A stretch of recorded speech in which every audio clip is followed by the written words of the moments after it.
अनौब positive case अमसु हेंगलक्तुन active case कुनगा मरी सुरे मणिपुर कोविड-19 positive ओइबा मीगी मसिंग तपना तपना हेंगलक्ली ngasisu मियोय अमा पॉजिटिव ओइबदगी स्टेट असिदा हौजिक फावबद कोविड-19 की एक्टिव केस कुनगा मरी सुरे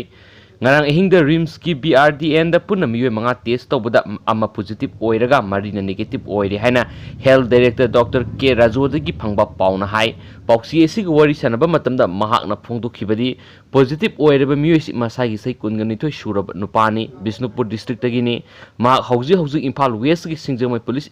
स्टेशन की मनुंग सना माइट्राम द लेबा यूनाको स्कूल द हांगबा क्वारंटाइन सेंटर द लेबा मियोयनी मियोय असि हंदक दिल्ली दगी हलकलगा क्वारंटाइन सेंटर द लेखिबनी हाइरी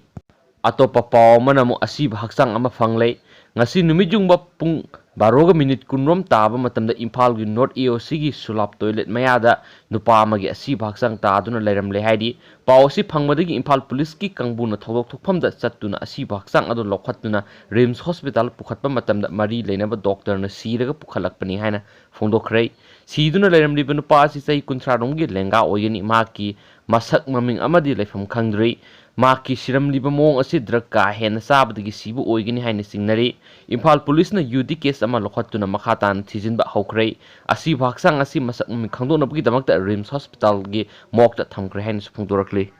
अतोपा पाव मनमु ngasi ayu ukhul da jawar hakre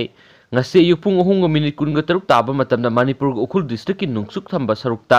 magnitude 3.6 ki sangda jawar hakre hairi National Center for Seismology की रिपोर्ट मतुंग इनदे जोर हाबा दुगी एपिसेंटर उखुल डिस्ट्रिक्ट हेडक्वार्टर दगी नुसुकलोमदा किलोमीटर 30 मरी रोम चलगा लैबा मफम अमदा ओइखि जोर हाबा अदुना मिसी मिना अमदि अकाय अतोय अमता थोनखिदि हाइन सुफुंगदोरखले